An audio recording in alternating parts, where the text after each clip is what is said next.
Welcome to Cadence Rose. Today we're going to be discussing how to formulate your own soap recipe. So this is going to be a free class for beginners.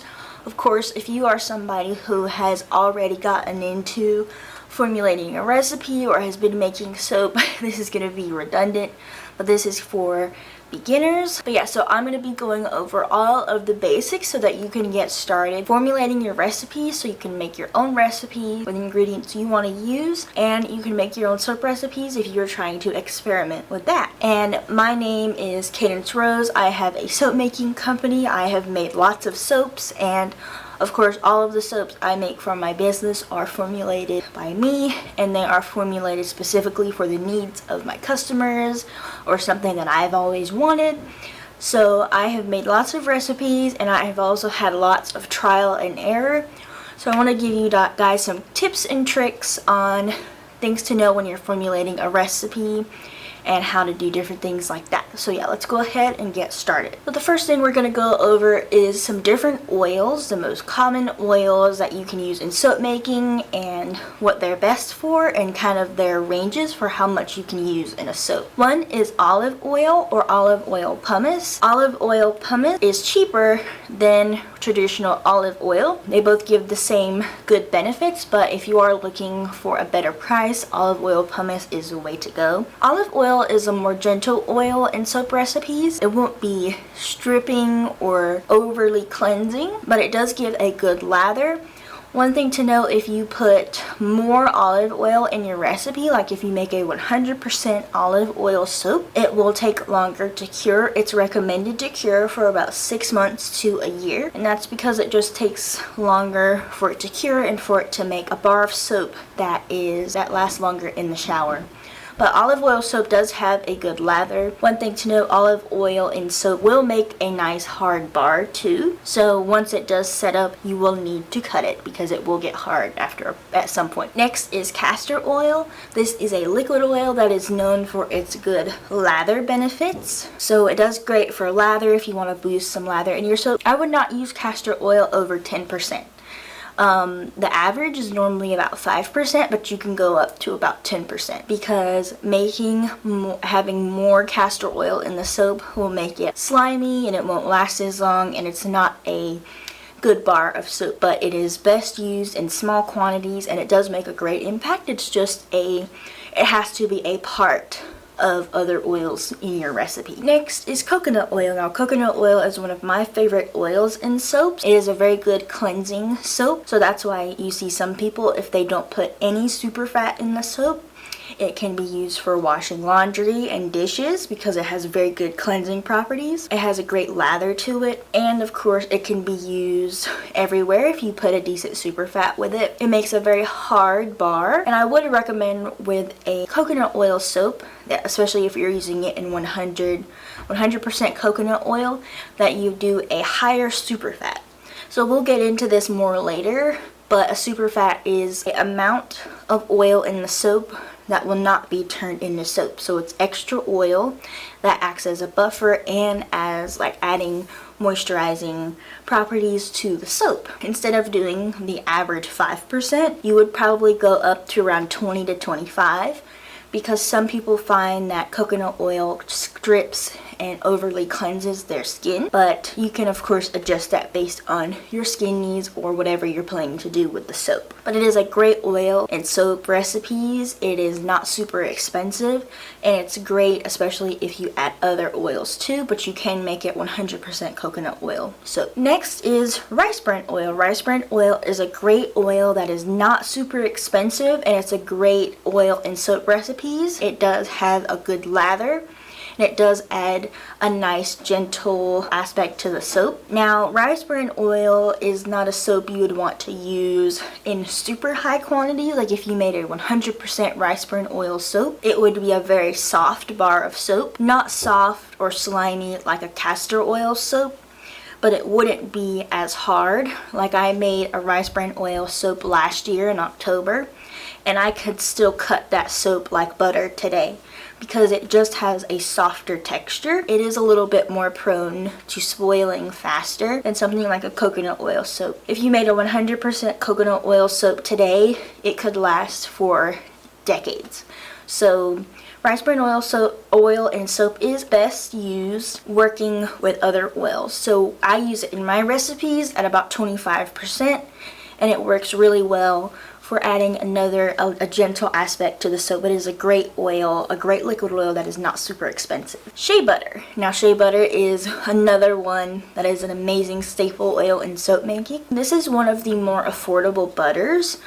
Butters in soap making can be a little bit more expensive, but shea butter is a great option. Shea butter is of course great for making a gentle and having a moisturizing feel to the soap bar. You can use shea butter in higher percentages. I'm thinking around like 40%, and if you have some other oils in there like castor and coconut oil to give some more a lather booster, it will still be a really nice soap. Shea butter will add hardness to the bar because of course shea butter is a hard oil. It is not liquid at room temperature. Shea butter is not typically an oil used like a 100% shea butter soap because you do want to have some other oils in there to boost the lather, but you can use shea butter. I've used shea butter in higher quantities like 30%. And if you have some other oils in there that boost lather, it will last a long time and it makes for a great soap. Sunflower oil high oleic. You want to get high oleic so that the oil will be less prone to spoiling once you make your soap with it. Sunflower oil is another very affordable oil in soap making, and it is a nice gentle oil in soap making. I would recommend using this oil in a little bit smaller percentages, like 15%, because it does make a softer bar. So keep that in mind, but it is a great oil if you want to add some different things to a recipe. Next is palm oil. Palm oil is another great oil for soap making. Palm oil is one that is like coconut oil that does give a good lather, and you can use it in high percentages. So that is one you can definitely use. Then you've got lard or tallow. So you can use lard or tallow in soaps and they make a really good soap. Like if you use 100% to make a soap bar, they do give a good lather. One thing to note is that they do get hard. You will want to cut these pretty soon. That's another thing with coconut oil. If you make a 100% coconut oil recipe, you will want to cut that pretty fast. But like lard, you can cut it pretty quickly, and it will give a long-lasting bar, and it will give a good lather, and it will have good properties. Cocoa butter. I'm using cocoa butter in my list today, not cocoa butter, because cocoa butter has skyrocketed in price where we are in the US. So cocoa butter is something that we have kind of filtered out of our recipes for now. But we have started using kokum butter, that is Kokum. And this butter is more affordable. It is a great butter in soap making. It just makes a really nice bar of soap. It's a great option instead of cocoa butter. You've also got mango butter. So we've got mango, kokum, and shea. So if you wanted to make a triple butter soap recipe, you could. Mango butter is a great oil in soap too. Has those same gentle qualities. So those are some different butters if you would like to use them in a triple butter recipe, or have multiple butters in your soap recipe that all have decent prices and have good benefits for the soap making. And one honorable mention is vegetable oils. I get questions about this quite a lot. You've got vegetable oil, like soybean oil, canola oil. You can make those oils into soap. You would just want to use those in small percentages, I would say around 10 to 15%, because they can make a very soft bar. And if you use them in higher percentages, the bar can be slimy, plus it will go rancid quicker. So if you do want to use up some vegetable oil that you have, I would recommend using it in small percentages just to make sure your soap bar quality stays intact. So those are some basic oils. So now that you know kind of what oils I can't use in super high percentages and what oils I kind of want to use, that's a good list of options. So if you see that maybe one doesn't work for me or something else, and you have vegan and non-vegan options, you can pick which oils you want and start to think about what you want to use in your recipe. So now I'm going to give you like a basic outline, a very basic outline for formulating recipes. Now, of course, like I said, this will change depending on what oils you want to use and depending on what you want to make. But for a basic soap bar recipe that's just for your like whole body and that is not using too much of one thing and too much of another. This is kind of the basic thing you can look at. So first, like if you're a beginner and you're trying to think about what oils I want to use, I would recommend doing 50% hard oils and 50% liquid oils. So it is balanced. I could do 25% coconut oil, 25% shea butter, 25% olive oil, and 25% rice bran oil. That would give a pretty balanced soap bar because you have a good chunk of coconut oil, so that is good cleansing and lather. We also have a good chunk of shea butter, which will kind of balance out the cleansing of the coconut oil and give a good moisturizing and cleansing. And then rice bran and olive oil will also give the gentle cleanse, the silky lather, and will also make sure your bar will still last long and it will not be too hard to cut, because you also want to think about how the bar is going to work in my studio. So that will make a good balanced recipe. And you don't have to use that same thing, but just kind of like a basic thing. But 50% hard oils and 50% liquid oils is a good basic outline to think about when you're making a soap recipe. Because when you start getting into the 100% of something, or if you're getting into other percentages, it can get tricky about how you can balance the properties. And a 5% superfat is an average. I wouldn't need to have a 15-20% superfat because I do have a good chunk of shea butter and I don't want my soap to be too soft, so 5% is a good thing to stick to. And for all of my recipes, and one thing I do recommend is you could do a 50-50 water discount. This is of course a preference, and the more you make your soap you can adjust this, but 50-50 water I have never found to accelerate or cause any problems in my soap making. Plus, it does make it easier to measure your lye solution. So you will always have the same number of lye and the same number of water, and it will make it easier to measure, and you can also master batch it. So I would recommend starting off with that, especially before you know how much water and what water can do to affect a soap recipe. Because having too much water is not always good, but 50-50 is kind of a good range if you'd like to try that. And for powdered additives that are just kind of baseline and plain, I'm thinking if you're using sugar or kale and clay or powdered milks, just basic things, I would recommend sticking to about a teaspoon. For me, I do a teaspoon of sugar per pound of oils, not per pound of soap weight, oil weight. You could do a teaspoon of kale and clay, and you could do a teaspoon of milk powder, and that's a good range to stick to because you don't want to go overboard on those type of things, especially for like milk and sugar, because that can affect temperatures and different things. That's a good first thing to stick to, especially before you understand what this does or how it can affect my soap recipe. A teaspoon is a good range to stick to, and that's just for like clear additives. That doesn't really count for color. Color is a thing you'll have to test and work with. And for sugar, I always make a sugar solution. So what I do is I take my teaspoon or a couple teaspoons of sugar, depending on my recipe. I put it in a jar, and I take distilled water, and I only pour enough distilled water to cover the sugar and dilute it. I don't fill it up or anything like that. And I just heat it up a little to make a nice syrupy solution, and that's how I can get it into my soap easy. Now we're going to look at how to read your recipe and things to look at when you are making your actual recipe through a calculator. So I'm going to be using Soap Calc.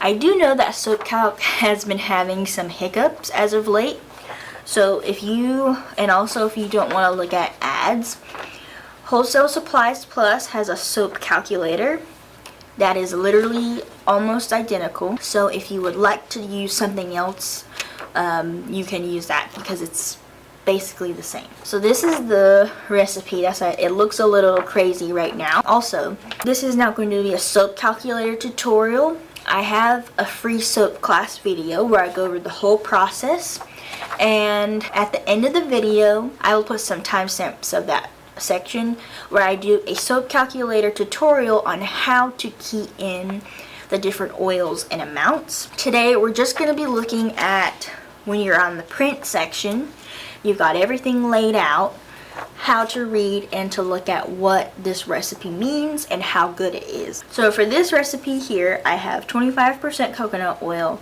25% shea butter, 25% olive oil pumice, 20% rice bran oil, and 5% castor oil. So that is 50 hard, 50 liquid. I've got a 5% super fat and a 50-50 water discount. So that is what the recipe looks like. There are a couple things on this recipe that you need to look at. So one of the things is the linoleic number. That is on the side here. And my linoleic number for this recipe is 12. There's a lot of fancy words on this recipe, and that is one that I really want you to make sure you know. So the linoleic number is 12, and you want to make sure that you're probably not wanting to go over 15, because linoleic, that is the number that means this soap is going to go rancid after a certain point. The rancidity is higher, and so this is 12. It could be lower, but this soap recipe will not rot in a couple of months. If you start going over that, that's when you're going to get into the DOS territory. Dreaded orange spots. Also, Soap Calc does have soap bar quality ranges. This is a very, very basic range. Like if we've got 29 to 54 hardness, this is a 40. But of course, as you start getting comfortable with making your own soap recipes, do not feel worried if this is off sometimes. Because of course, if you make a 100% coconut oil soap and you have a 25% super fat, this will say that your cleansing is through the roof. And that's fine, because this is a well formulated soap recipe. It's just, you know, this is a range that you can look at, very basic and very broad. But once you start getting really into formulating the recipes, you can start deciding for yourself whether this will work or not, you know. So once you've formulated your recipe and you have what you want, you can start testing it. So what you can do is you can make a test batch. When I do a test batch, you want to make it a small batch. Say for example, like when I first formulated my shampoo bar recipe, I made it in individual 6-bar molds. That's very small. You could do a loaf, whatever. But I did that, and what I did after I made it, I took a pH strip to it just to make sure it's safe. If you run your recipe through a calculator and you measure it correctly, it should always be safe. However, you want to always check just in case. That will let you know, oh, if something's wrong, it's due to a mismeasurement, not the recipe.